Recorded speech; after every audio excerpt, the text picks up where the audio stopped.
maginhawa at matagumpay! Purihin ang Panginoon. Utaas ang kamay nyo. Pag nilayan yung awit niyan, that song was composed out through the series of healing messages we heard in this ministry. All those words contained in that song are considered word of faith. Word of faith. The same gospel reading I shared with Singapore last Sunday. But the word that was given to us is just say the word. Ang tanong ko ay, ano ang nagpagaling doon sa alipin ng Kapitang Romano? Ano ang nagpagaling? The answer is, the word of faith is spoken by the centurion.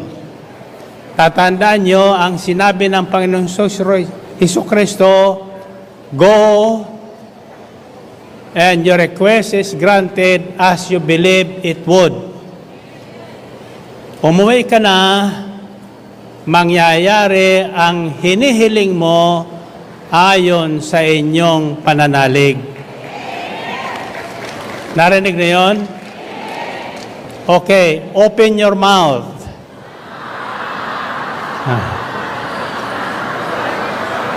Lahat na nakikinig ngayon na hindi makapagsalita, sabihin nyo,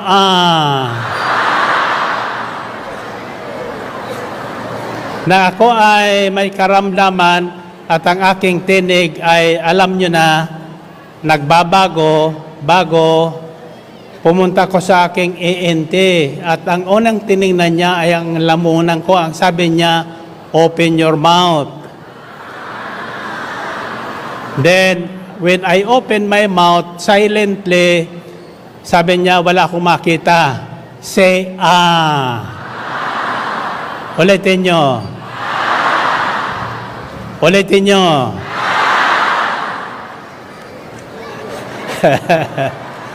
Lakasan nyo. Kayo makikinig sa ospital, kayo mga hindi nakapagsalita dahil kayo'y inatake, open your mouth now and say, Lakasan nyo. Lakasan nyo pa.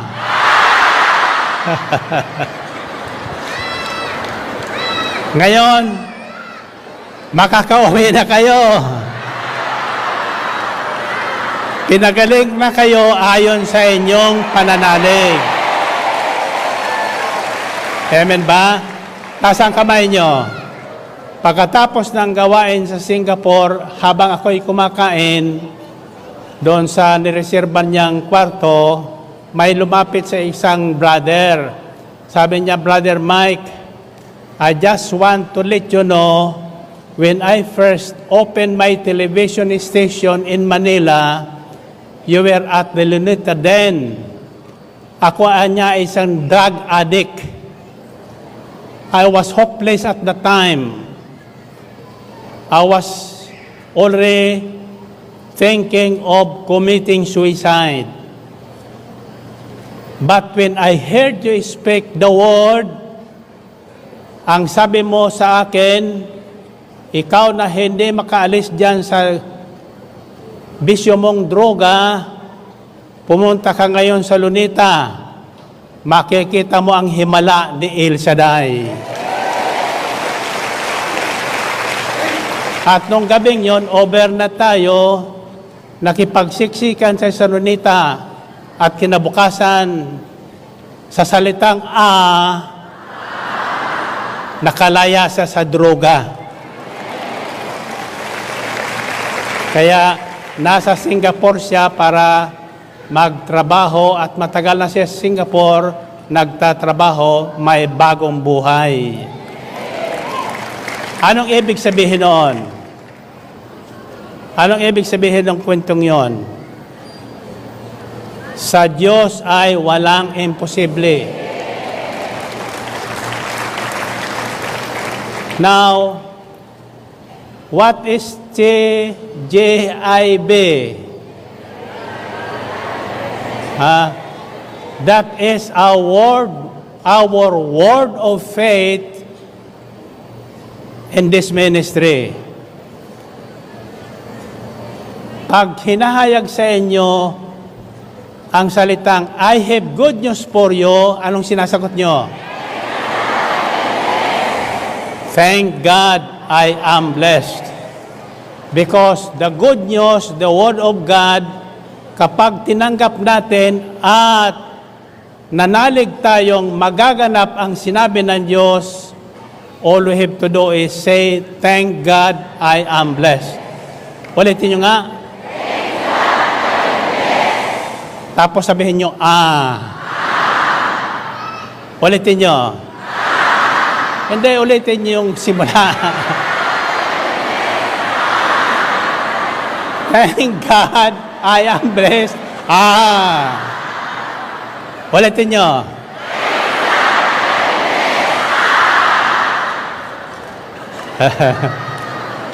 Okay. Now, muli kong pinagnilayan at hininin ko sa Espiritu ng Panginoon ano ang nagpagaling at sino ang nagpagaling doon sa alipin ng Kapitang Romano. Ang sinabi ng Panginoong Kristo, go home. It will be done for you as you believe it would. Umuwi ka na, mangyayari ang hinihiling mo ayon sa iyong pananalig. So, sino ang nag-pronounce ng word of faith para doon sa may sakit ng alipin ng kapitan? Ang nagpagaling ay sinabi ng Panginoon, go, it will be done as you believe it would. In other words, sa pamagitan ng mga sinabi ng Romano, sa Panginoong Kristo, may nabanggit siyang salitang nagpagaling. At nang sabihin ng Panginoon, umuwi ka, mangyayari ang ayon sa sinabi mo. Pinatunayan lang ng Panginoon ang sinabi ng Kapitang Romano ayon sa kanyang pananalig. In the Gospel according to Mark, inutosan ng Panginoon ang kanyang mag-alagad pagkatapos niyang muling mabuhay. Ang sabi niya, go unto the world and preach the good news. Those who believe and is baptized will be saved. Those who do not is condemned already. And these signs will follow those who believe. They will lay their hands upon the sick, and the sick will get well. They will speak in new tongues. Magsasalita siya sa iba't ibang wika. And towards the end, sinasabi doon, and the Lord confirm their word with signs following. At pinatunayan ng Panginoong Kristo ang ipinangangaral ng kanyang mga alagad sa pamagitan ng mga tanda, himala at kababalaghan. Narinig niyo yun? In other words, the miracles, the signs, wonders, and miracles of God is right at the tip of our tongue. Nasa sasabihin natin, kung tayo ay totoong may pananalig sa Diyos, hindi pwede ang panalangin nagsisimula sa salitang sana. Don't you ever speak that word, sana. Sapagkat ang sana ay galing kay Susana. Ibig sabihin, salitang walang pananalig. Salitang patsamba-tsamba. Kung sa cook, sa nagluluto, patsam.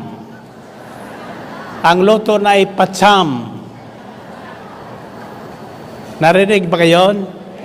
Now, the Word of God, the Word of faith for us today na pasalubong ng ating Panginoon sa lahat na nakikinig ngayon ay TGIB. Pag naririnig nyo ang salita na tumimo sa inyong puso, i-confirm niya ng, thank God I am blessed. Say the word, thank God I am blessed. Kumusta na kayo?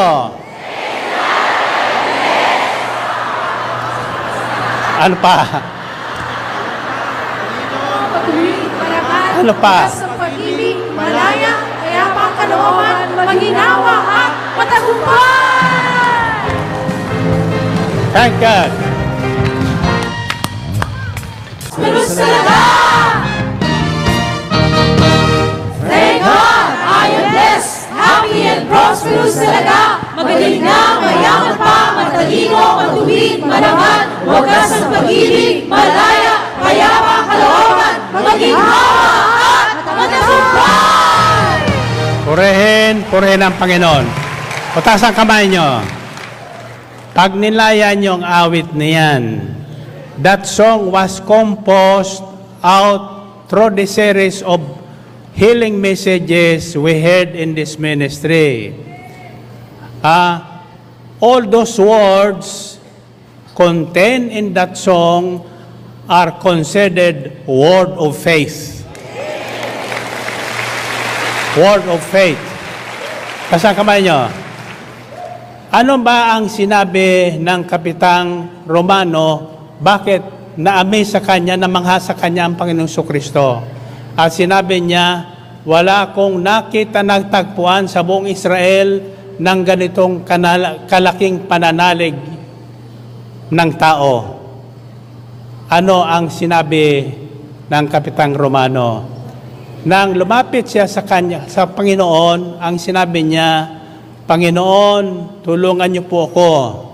Ang aking alipin ay paralisado at lubhang nahirapan. At sabi ng Panginoong Kristo, tutungo ko doon. Pupunta ko sa bahay mo at pagagaling ko siya. Ang sabi ng Panginoon ng senturyon, wag na po. Hindi po ko karapat-dapat na puntahan nyo pa. Sabihin nyo lang dito na gagaling ang aking alipin at gagaling siya. Nasa kamay nyo. At sinabi niya, ako rin ay may taong may kapangyarihan. Ang isang taong may malaking pananalig sa Diyos, ang taglan niya ang kapangyarihang magpagaling sa mga nakaramdaman, magpayaman sa mga nahihirapan. Pag sinabi niya yung word of faith, susundan ng tanda at timala ng Panginoon. Kasang kamay nyo. In other words, for us to experience the wonders and miracles of God, of the Word of God, first, we have to believe God exists. Second, we have to believe that every word that comes from the mouth of God is power.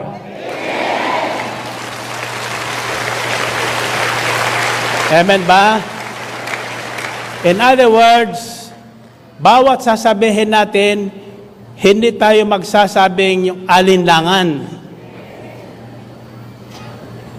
Nakatitiyak tayo. Sabi sa Salmo 91, nakatitiyak na ang tatamuhin niya ay kaligtasan. May katiyakan ang ating pananalig sa Diyos. Sapagkat ang ating Diyos ay isang Diyos na hindi sinungaling. Isang Diyos na hindi nagbabago ang kanyang isip. Pag sinabi niya, kanyang gagawin. Pag ipinangako niya, kanyang tutuparin. Lahat na ginagawa natin sa gawaing ito ay ayon sa ating pananalig. Ang binabahagi ko sa inyo ay hindi galing sa aking